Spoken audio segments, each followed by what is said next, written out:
welcome back to the channel, and you see us on another glorious day in the UK. So we're 22nd of April.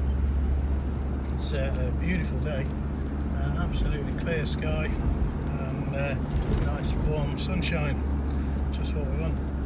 So thought today we'd just start a little thing where we do some stories from our motoring experience. I've been driving for 37 years, something like that, so I've got a few stories. One of the ones was many years ago, when I was about 18. I bought a Land Rover. It wasn't just any Land Rover, it was a Land Rover Lightweight, ex-army, cutaway wings, looked more like a Jeep than a Land Rover, and it was quite a tidy little thing actually.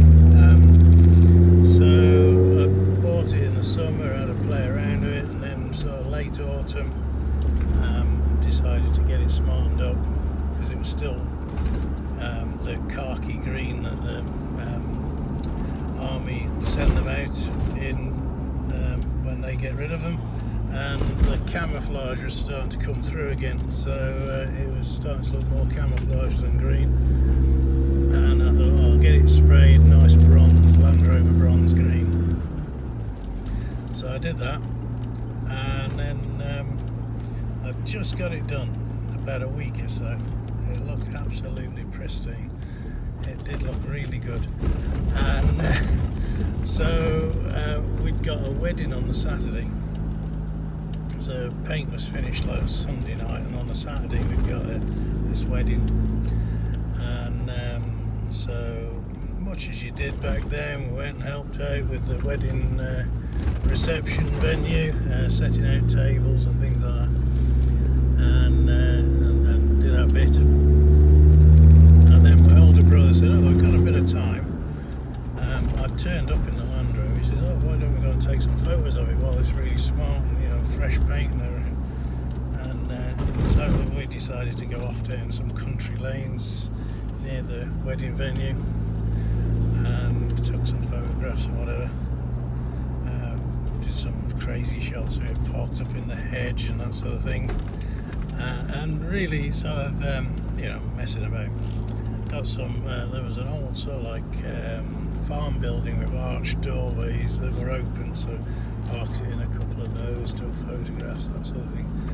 And then I saw this, went down this lane, saw a great big pile of mud, so I thought, all right, drive up on top of there. Well, it had been a really frosty morning, being as it was getting towards winter, and there'd been a really hard frost. So I drove up on top of this pile of mud, and I just got on the top and I heard this almighty crack as the ice on the surface broke, and the Land Rover just sank. I mean, proper sank. So on those lightweights, they got twin fuel tanks either side between the axles, and it just bellied out on them, and then you saw the suspension sort of just relieve itself, and then the axles kept going for a little bit further. So proper stuck. And so what do? Start digging. The more do we dig, the more we dig, the more it sinks, and there was just no getting out of it.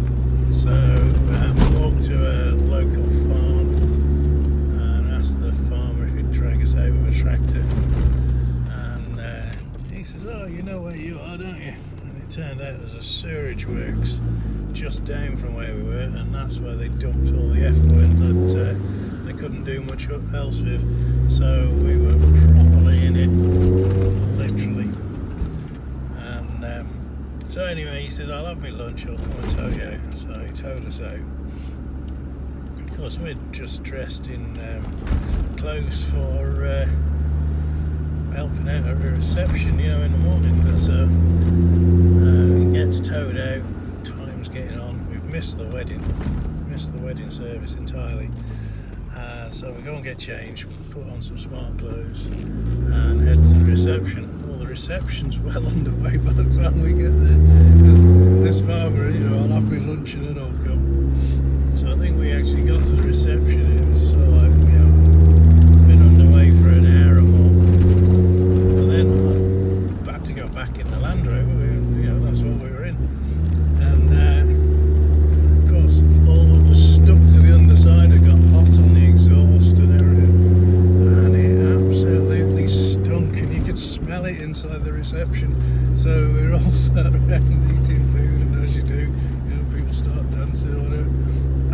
you've got is this overriding smell of this Land Rover parked outside coming in through, and it stunk, proper stunk. So we ruined somebody's wedding entirely, because what had happened in the interim was people were worried, you know, where are they?